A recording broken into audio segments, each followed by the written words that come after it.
इसमें तो कोई शक नहीं है कि आज पाकिस्तान क्रिकेट बुरे फेज से गुजर रही है। पहले 2023 के वर्ल्ड कप में अर्ली एलिमिनेशन और अभी हालिया T20 वर्ल्ड कप में सुपर 8 के लिए भी क्वालिफाई ना कर पाना, जिसकी वजह से टीम की काफी जगहसाई हो रही है और खुद हमारे लेजेंड्स भी इस टाइम टीम की बुरी परफॉर्मेंस पर क्रिटिसाइज करते नजर आ रहे हैं। पाकिस्तान टीम को दुश्मन की जरूरत नहीं है, ये खुद ही बहुत है। लेकिन वहीं पाकिस्तान क्रिकेट में एक ऐसा चैप्टर भी है जो हमें इस टीम पर प्राउड फील करवाता है। That is champions trophy 2017। 1 minute down, next minute up. Pakistan cricket at its best.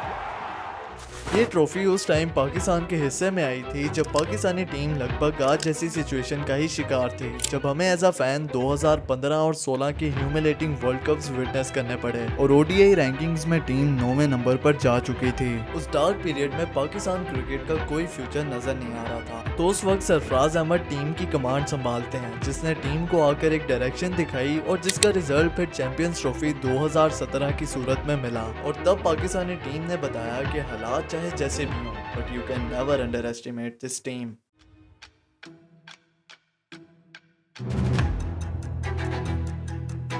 तो ये कहानी शुरू होती है 11 जुलाई 2015 को, जब पाकिस्तानी टीम को 2017 में होने वाली चैंपियंस ट्रॉफी में क्वालिफिकेशन के भी लाले पड़े हुए थे। उस टाइम पाकिस्तान अपनी worst ever ODI ranking 9th position पर था विद 87 पॉइंट, जबकि वेस्ट इंडीज 88 पॉइंट के साथ 8वें नंबर पर थी। और चैंपियंस ट्रॉफी के लिए टॉप 8 टीम्स ने क्वालिफाई करना था, जिसकी लास्ट डेट थी 30 सितंबर 2015। तो पाकिस्तान को उस वक्त 2 ओडीआई सीरीज खेलनी थी, Pakistan tour of Sri Lanka and tri nation series with West Indies and Zimbabwe. और क्वालिफिकेशन सिनेरियो ये था कि अगर पाकिस्तान श्रीलंका के साथ वो सीरीज 3-2 से विन करता तो पाकिस्तान टीम नंबर 8 पर आ जाती, जिसके बाद सितंबर में होने वाली ट्राई नेशन सीरीज में वेस्ट इंडीज और पाकिस्तान compete करते for the champions trophy qualification. Pakistan Sri Lanka के खिलाफ वो सीरीज 3-2 से तो जीत जाता है, लेकिन सितंबर में होने वाली ट्राई नेशन सीरीज पीसीबी और जिम्बाब्वे के क्रिकेट बोर्ड के म्यूचुअल एग्रीमेंट पर पोस्टपोन कर दी जाती है, जिसका बेनिफिट पाकिस्तान को ये मिला कि जब 30 सितंबर को आईसीसी ने ओडीआई रैंकिंग्स अपडेट की तो पाकिस्तान 2 पॉइंट्स के मार्जिन से वेस्ट इंडीज को चैंपियंस ट्रॉफी की क्वालिफिकेशन रेस से बाहर कर देता है और पाकिस्तान उस टूर्नामेंट में पार्टिसिपेट करती है as the lowest rank team. जैसा कि हमें पता है कि पाकिस्तान उस वक्त अपनी वर्स्ट एवर क्रिकेटिंग फेज से गुजर रहा था। रैंकिंग में टीम इतनी डाउन थी, कोई मैच विनर प्लेयर स्क्वाड में मौजूद नहीं थे और उन ईयर्स में पाकिस्तान की बैटिंग स्ट्रेंथ का अंदाजा आप इस पिक्चर से बखूबी लगा सकते हैं। जिस टीम ने इतने सारे लेजेंड्स प्रोड्यूस किए हों, उसकी ये हालत देखना एक पाकिस्तानी फैन के लिए किसी नाइटमेयर से कम नहीं था। After 2015 world cup Misbah ul Haq की रिटायरमेंट के बाद अजहर अली को new white ball captain appoint किया गया, लेकिन उनके अंडर भी टीम स्टेबल नहीं हो पाई और टीम एक बार फिर से 9th रैंक पर चली गई, जिसके बाद सरफराज अहमद को ओडीआईज का कैप्टन बना दिया गया, जो कि पहले से T20 आईज में टीम को लीड कर रहे थे। एंड देन जून में होने वाली चैंपियंस ट्रॉफी में Pakistani team newly appointed captain Sarfaraz Ahmed के अंडर खेलने को तैयार थी, जिसके लिए ऑन 25 अप्रैल 2017 पाकिस्तान टीम अपना 15 मेंबर स्क्वाड अनाउंस करती है। ये स्क्वाड पाकिस्तान टीम के रिसेंट ईयर्स के मुकाबले में ऑन पेपर काफी बेटर लग रहा था, जिसमें एक्सपीरियंस प्लेयर्स मोहम्मद हफीज, शुएब मलिक और जुनैद खान से लेकर फखर जमान, हसन अली, शादाब खान और बाबर आजम जैसे प्रोमिसिंग प्लेयर्स सब मौजूद थे। और एक और वेपन जो पाकिस्तान की बॉलिंग स्ट्रेंथ को स्ट्रॉन्ग करने के लिए मौजूद था वो था मोहम्मद आमिर, जो कि अपने क्रिकेटिंग बैन के बाद 2016 में इंटरनेशनल क्रिकेट में कमबैक कर चुके थे और जिनकी बॉलिंग के ग्लिम्स 2016 के एशिया कप में अगेंस्ट इंडिया सब देख चुके थे।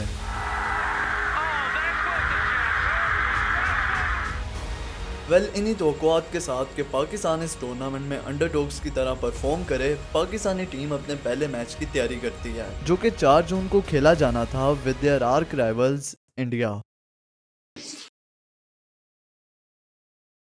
4 जून की उस मॉर्निंग को दोनों कैप्टन में टॉस के लिए मौजूद थे और इंडिया ने टॉस जीतकर पहले बैटिंग करने का फैसला किया। इंडियन टीम तो पूरे जोशो वलवले के साथ ग्राउंड में उतरती है, लेकिन हमें वही आईसीसी टूर्नामेंट्स में इंडिया के खिलाफ रिवायती पाकिस्तानी टीम देखने को मिली। इंडिया इनिंग्स को ओपन करते ही पाकिस्तानी बॉलर्स की पिटाई शुरू कर देता है और पाकिस्तान को पहला ब्रेक थ्रू ही 136 रन पर जाकर मिलता है, जिसके बाद फिर रोहित शर्मा और विराट कोहली का बल्ला चलता रहता है और 46.2 ओवर्स में इंडिया 285 रन बना लेता है by just just losing 3 wickets, जिसके बाद रही सही कसर हार्दिक पांड्या पूरी कर देते हैं और इंडियन टीम 323 रन का एक बड़ा टोटल खड़ा कर देती है। जिसके जवाब में जब पाकिस्तानी टीम वो मुश्किल टारगेट चेस करने आती है तो सिवाय अजहर अली के कोई पाकिस्तानी बैट्समैन परफॉर्म नहीं कर पाया, जिसके नतीजे में पाकिस्तान 164 पर ही ऑल आउट हो जाता है।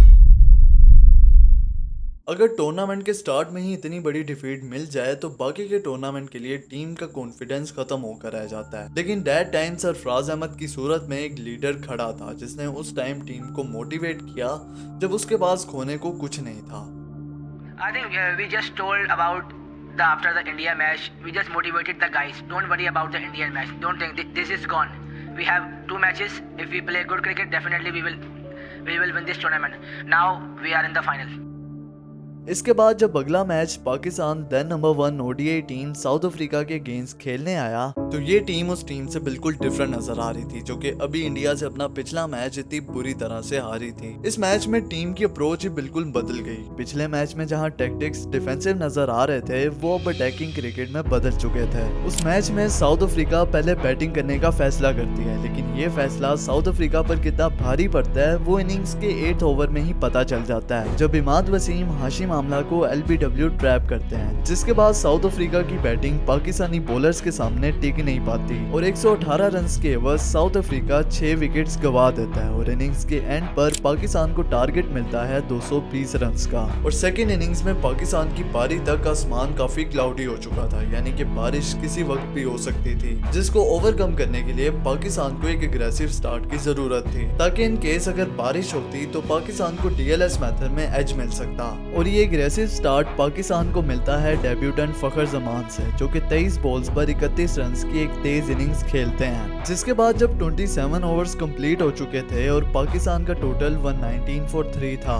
तो उस वक्त हैवी रेन की वजह से मैच को रोक दिया जाता है। तो DLS मेथड के तहत पाकिस्तान उस वक्त साउथ अफ्रीका से 18 रन आगे था, जिसकी वजह से उस मैच का विनर पाकिस्तान को डिक्लेयर कर दिया जाता है। जिसके बाद इस मैच के अगले दिन यानी 8 जून तक ग्रुप बी की स्टैंडिंग्स काफी इंटरेस्टिंग हो चुकी थी, क्योंकि उस दिन श्रीलंका ने इंडिया के खिलाफ हिस्टोरिक 322 रन चेस करके सेमीफाइनल की रेस की सिचुएशन ये कर दी थी कि हर टीम एक मैच हार चुकी थी और एक जीती हुई थी, जिसकी वजह से ग्रुप में हर टीम का लास्ट मैच बन गया डू और डाई। साउथ अफ्रीका ने अपना नेक्स्ट मैच खेलना था इंडिया से और पाकिस्तान का नेक्स्ट मैच था श्रीलंका के साथ। इंडिया तो साउथ अफ्रीका को हरा कर सेमीफाइनल के लिए क्वालिफाई कर जाता है, जिसके बाद पाकिस्तान और श्रीलंका का मैच बन गया एक वर्चुअल क्वार्टर फाइनल जो इसे जीतता सेमीफाइनल के लिए क्वालिफाई कर जाता। नंबर 1 ओडीआई टीम को हराकर पाकिस्तान को बूस्टअप तो मिला था जो इस मैच में साफ नजर भी आ रहा था। पाकिस्तान श्रीलंका को 236 पर ही ऑल आउट कर देता है और एक बार फिर पाकिस्तान के बॉलर्स ओपोनेंट टीम पर भारी दिखाई देते हैं। हसन अली और जुनैद खान 3-3 विकेट्स लेते हैं और मोहम्मद आमिर और फहीम अशरफ के हिस्से 2 शिकार आते हैं। अब टोटल को इतना ज्यादा नहीं था और सबको यही लग रहा था कि पाकिस्तान वो टारगेट इजीली चेस करके सेमीफाइनल के लिए क्वालिफाई कर जाएगा, जिसके लिए अजहर अली और फखर जमान टीम को एक अच्छा स्टार्ट भी दे देते हैं। फखर जमान की क्विक 50 ऑन 36 बॉल और अजहर अली के 34 रन्स ने टीम का टोटल 92 फॉर 2 कर दिया था। यहाँ तक तो ये मैच पाकिस्तान के लिए एक इजी विन लग रहा था, लेकिन टेंशन बढ़नी स्टार्ट होती है जब पाकिस्तान का पूरा मिडल ऑर्डर सिर्फ 45 रन्स पर कोलैप्स कर जाता है और 137 रन्स पर पाकिस्तान के 6 आउट हो जाते हैं। लेकिन तब सरफराज अहमद क्रीज पर ही मौजूद थे और उस वक्त ट्रू कैप्टन इनिंग्स देखने को मिलती है सरफराज की जानिब से। एक टाइम पर तो श्रीलंका को सिर्फ 3 विकेट्स चाहिए थी जबकि 75 रन अभी भी पड़े थे चेस करने को, लेकिन उस वक्त सरफराज अहमद के 61 फॉर 79 बॉल्स की सेंसिबल इनिंग्स ने with the little help of Sri Lankan fielders Pakistan वो टोटल 7 विकेट्स के नुकसान पर चेस कर लेता है और अगेंस्ट इंग्लैंड सेमीफाइनल के लिए अपनी सीट भी कंफर्म कर लेता है। 8 में से 4 टीम्स बचती हैं सेमीज के लिए, जिसमें पहले फेस करना था पाकिस्तान ने इंग्लैंड को और सेकंड सेमीफाइनल में इंडिया और बांग्लादेश मद्दे मुकाबिल थे। अब जो इंग्लैंड थी वो इस टूर्नामेंट के लिए हॉट फेवरेट थी, जो अपने ग्रुप में तीनों टीम्स को हरा कर आ रही थी और अनबीटन थी, तो ऑब्वियसली सेमीफाइनल के लिए इंग्लैंड के जीतने के चांसेस पहले ही हाई थे। और एक और ब्लो जो उस मैच से पहले पाकिस्तान को मिला वो मोहम्मद आमिर की सूरत में था, जो बैक स्पैज़म्स की वजह से उस सेमीफाइनल से पहले टीम शीट से बाहर हो गए, जिनकी जगह जगह रुमान रईस को डेब्यू करने का मौका मिलता है। ऑन पेपर तो ये पाकिस्तान के लिए एक बड़ा लॉस था, but against all expectations Pakistan उस मैच में डोमिनेंट थे। पहले बॉलिंग में पाकिस्तानी बॉलर्स ने अनबीटन इंग्लैंड की धज्जियां उड़ाई और इंग्लैंड को सिर्फ 211 पर ही ऑल आउट कर दिया। जिसके बाद बैटिंग में पाकिस्तान 35 ओवर्स में 2 विकेट के नुकसान पर ही वो टारगेट इजीली चेस कर लेता है और वो टीम जो टूर्नामेंट में as a lowest rank team शामिल हुई थी, अब फाइनल खेलने जा रही थी इंडिया के खिलाफ। अब इंडिया ग्रुप स्टेज में पाकिस्तान को हरा कर आ रहा था और साथ ही आईसीसी टूर्नामेंट्स में पाकिस्तान का इंडिया के खिलाफ रिकॉर्ड भी कोई खास नहीं था, जिसकी वजह से इंडिया का कॉन्फिडेंस यहाँ पर था। और इसी एरोगेंस में इंडियन मीडिया और उनके फॉर्मर प्लेयर्स की जानिब से कई अनप्रोफेशनल स्टेटमेंट्स देखने को मिलती हैं। और मजे की बात, जिस दिन फाइनल मैच था तब फादर्स डे भी था, जिसकी वजह से इंडिया की तरफ से कई बड़े बोल बोले गए। मैं बस ये चाहूंगा कि आज आप क्या विश करना चाहेंगे टीम इंडिया को हैप्पी फादर्स डे? देखिए, विश करने की जरूरत नहीं है, वो तो शायद फादर को बच्चे विश करते हैं। तो आज मुझे लगता है कि पाकिस्तान भारत को विश करेगा।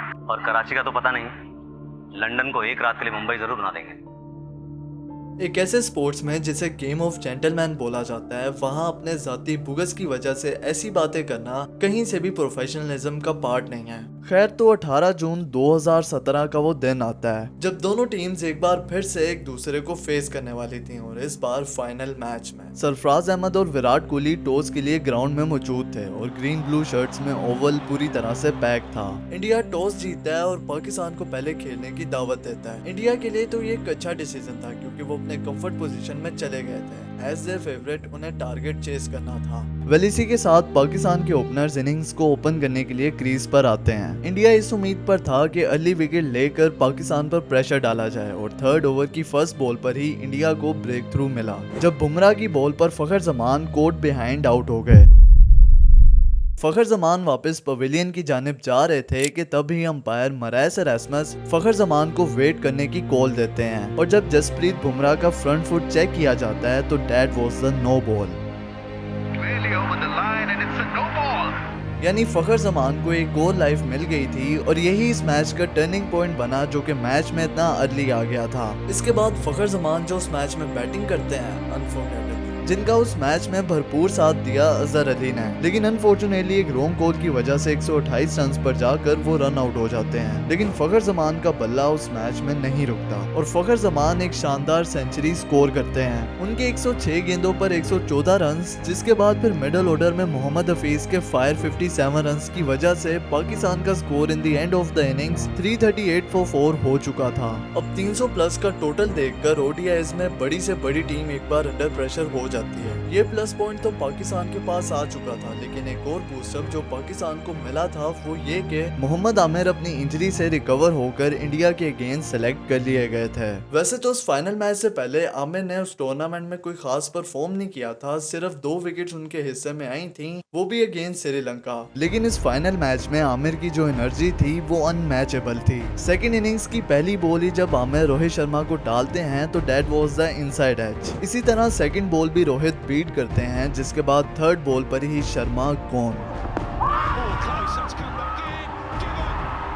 उसके बाद सेकंड ओवर में विराट कोहली जब आमिर को फेस कर रहे थे तो Aamir in that over was unplayable. उस ओवर की थर्ड बॉल पर विराट की एज निकलती है और स्लिप पर अजहर अली एक इजी कैच ड्रॉप कर देते हैं। ये टर्निंग मोमेंट हो सकता था उस टाइम पर, यहाँ पे कितने बड़े प्लेयर को चांस दे रहे थे जिसमें सिंगल हैंडेडली मैच जितवाने की एबिलिटी थी। लेकिन उस दिन इंडिया का दिन ही नहीं था क्योंकि अगली ही बॉल पर एक और मिस शॉट और बॉल सीधा गली पर शादाब के हाथ में।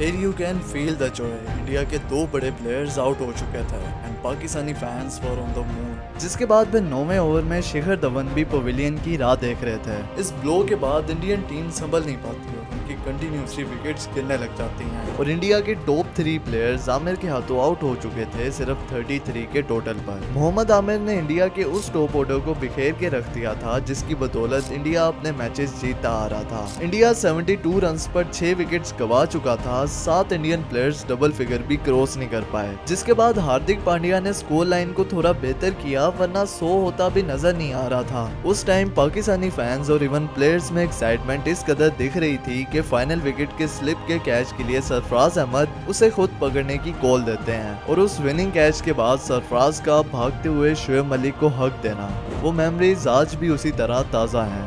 पाकिस्तान चैंपियन ट्रॉफी जीत चुका था। 8 साल के बाद कोई ट्रॉफी पाकिस्तान के पास आ रही थी और पाकिस्तान ने उस दिन प्रूव कर दिया कि गरूर का सर हमेशा नीचा होता है। ये ट्रॉफी आज इसलिए इतनी खास है क्योंकि ये विन उस टाइम पर पाकिस्तान के पास आई थी जब पाकिस्तान की क्रिकेट तारीकी में थी। पाकिस्तानी टीम अपनी रिस्पेक्ट खो चुकी थी, रैंकिंग खो चुकी थी और एक लंबा अरसा क्राइसिस के बीच में गुजरा था। पाकिस्तान उस टूर्नामेंट में सच में अंडरडॉग्स था, जिस टीम को किसी ने भी सीरियस नहीं लिया था और जिस टीम को फाइनल मैच से पहले अच्छा खासा मौका किया गया था, वो टीम उस दिन चैंपियन बन चुकी थी।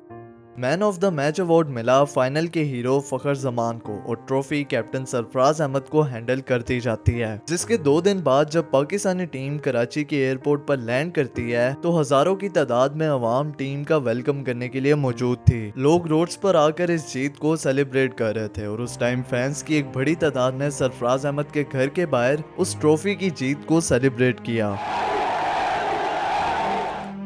चैंपियंस ट्रॉफी पाकिस्तान क्रिकेट के उस गोल्डन मोमेंट्स में से एक है जिसे कोई भी पाकिस्तानी फैन भुला नहीं सकता। लेकिन आज जिस चीज का अफसोस है कि उस टूर्नामेंट के बाद पाकिस्तान की क्रिकेट जैसे ऊपर गई थी, वो पिछले 2 सालों में एक बार फिर से पस्ती का शिकार है और हम एक बार फिर माजी वाले दहाने पर हैं and we desperately need something जिससे टीम फिर से स्टेबल हो जाए। और आखिर में मैं यही बोलूंगा कि never under estimate this team, क्योंकि 1 minute down, next minute up. Pakistan cricket at its best.